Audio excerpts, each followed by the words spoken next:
Senate rule motion, Mr. Peter Aldous. Mr. Speaker, I beg to move that leave be given to me to bring in a bill to require the inclusion on vehicle fuel receipts of the amounts of each tax paid, to require all retail fuel pumps to display the amounts of taxes paid when dispensing fuel, and for connected purposes. Mr. Speaker, this bill calls for all taxes to be clearly shown on fuel receipts. Its principle is very simple. The taxes should be clear to the people who pay them. At the moment, they are not. The bill provides motorists with a far better clarity on what they are paying. A simple breakdown of fuel duty, VAT and VAT on duty. There is no reason why these measures should be unnecessarily burdensome or expensive to businesses. I understand that the Treasury are advising motorists who are contacting them in support of this bill that it would be impractical to introduce it.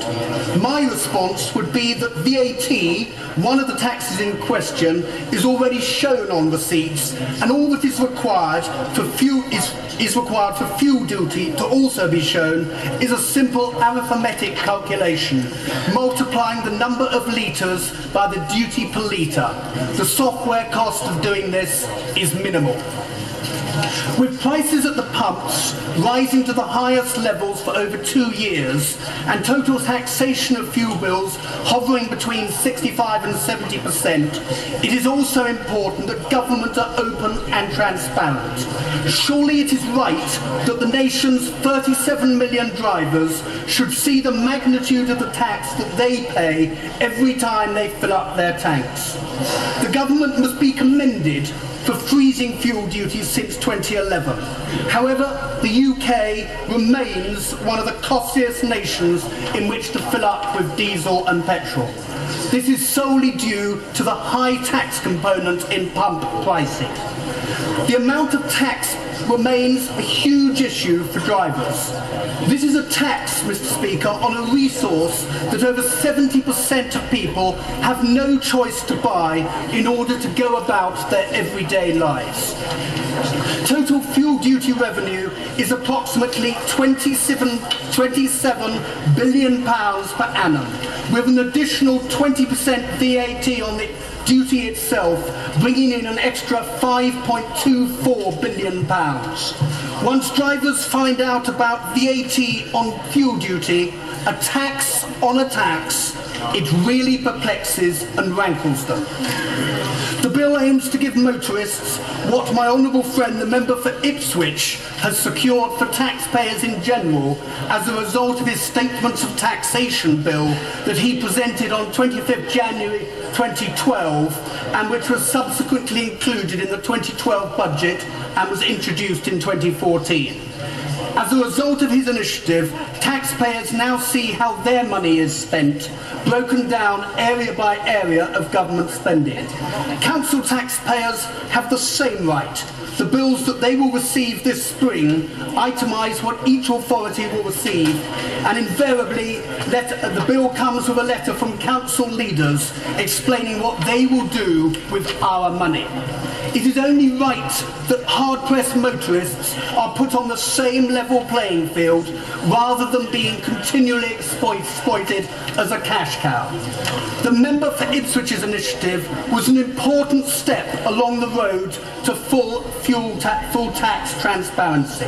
It is now important to complete this journey so that motorists are also able to hold government to account. It must always be remembered that it is their money, not the state's. I commend my right honourable friend, the member for Harlow, who presented a very similar bill to this on 16th October 2012.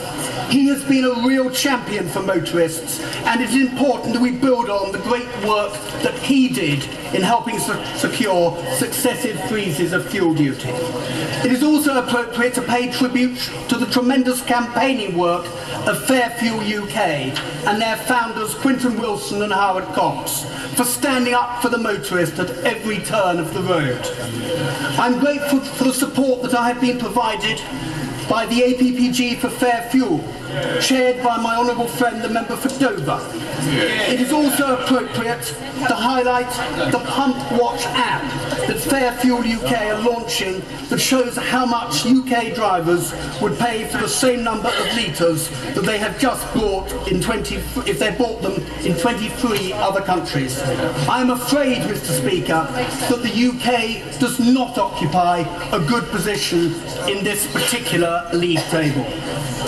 Mr. Speaker, I will set out 4 reasons why I believe there is a compelling case for introducing this bill. Firstly, there is the need for transparency. To be open, upfront and honest with motorists who as taxpayers have been taken for granted for too long. The magnitude of the tax paid every time drivers fill up with the pumps has been hidden from them for decades. UK drivers continue to pay the highest fuel duty in the world for diesel and the 5th highest for petrol.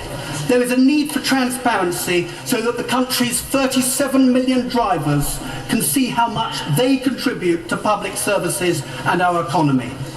The traditional VAT-only fuel receipts, which are given to us at petrol stations and which invariably we file away in the glove compartment, must end now and must be replaced by open and complete tax information.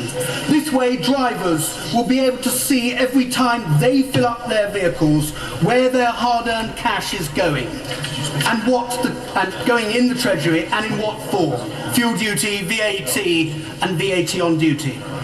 Mr. Speaker, when prices at the pumps fell to around £1 per litre in 2016, the tax that the government took from drivers reached 75%. What other huge tax contribution is kept hidden from those who pay it? I believe that there is an obligation upon government to be open with UK drivers regarding the taxes that they pay. If drivers feel that they are being taken for granted, we are driving down a very dangerous road. There is a need to be completely upfront to show motorists what they are paying.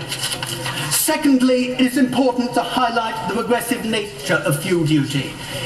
In particular, it hits hard working families and those jams whose recent challenges we have highlighted. 90% of all journeys are by road. 70% of drivers have no choice but to use their vehicles to go to work, to drive their children to school, to take their elderly parents to hospital, and to go out for the day with their families. I see the problem for myself in my own Waveney constituency, where wages are below the national average, with many people having no choice but to use their cars to get to work, quite often travelling long distances to places like Norwich, Ipswich and Felixstowe, and where there is also a limited number of petrol stations from which to buy fuel. Waveney motorists, like so many in similar areas across the country, are hit hard by this triple whammy. Mr. Speaker, I sense time is ticking. My third point is that it's important to highlight the impact that fuel duty has on the economy. Since 2011, the Treasury has listened to the carefully researched and evidence-based Fair Fuel campaign to free duty. Fair Fuel UK objectively proved that the level of fuel duty directly impacts on the success of the economy and the creation of new jobs, the level of inflation, investment by small and medium-sized businesses and consumer spending.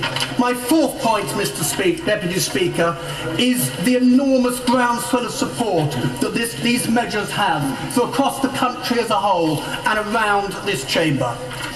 In conclusion, Mr. Deputy Speaker, the bill is targeted at the nation's 37 million drivers, to all our constituents, so that they can see how much they are contributing to the public purse, our public services and promoting economic growth. The clandestine fuel tax receipt must end and must be replaced with open, straightforward and complete tax information for all drivers, which they can see every time they fill up their vehicles.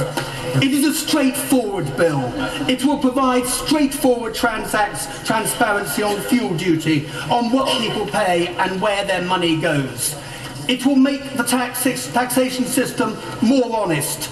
It will spark a debate as to whether the motorist should continue to be used as the nation's tax cow and how the money is spent. Mr. Speaker, I've extended your patience, and I hope that the whole House supports this bill. Your Lordship has never strained my patience. It's always a pleasure to listen to his mellifluous tones, and I noted as he made his case that in the process he single-handedly relegated me to the status of Deputy Speaker, for which, of course, I'm extremely grateful. The question is that the Honourable Member have leave to bring in the bill. As many as I've done, I'm going to say aye. If the contrary, no. I think the ayes have it. The ayes have it. Who will prepare and bring in the bill? I apologise for that. Mr. Speaker, the bill will be brought in by Mr. Alistair Carmichael, Angus Brendan McNeil, Martin Vickers, Danny Kinahan, Charlie Elphick, Margaret Ritchie, Maria Caulfield, Drew Henry, Rishi Sunak, Jim Fitzpatrick, James Cartledge, and myself.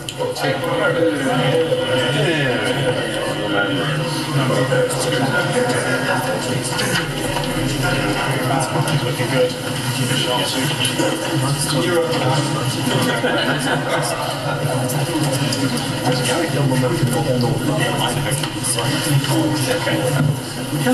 Mr. Peter Aldous.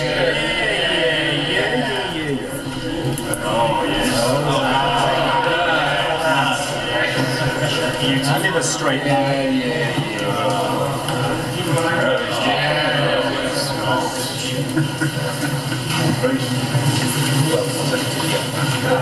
Vehicle Fuel Publication of Tax Information Bill.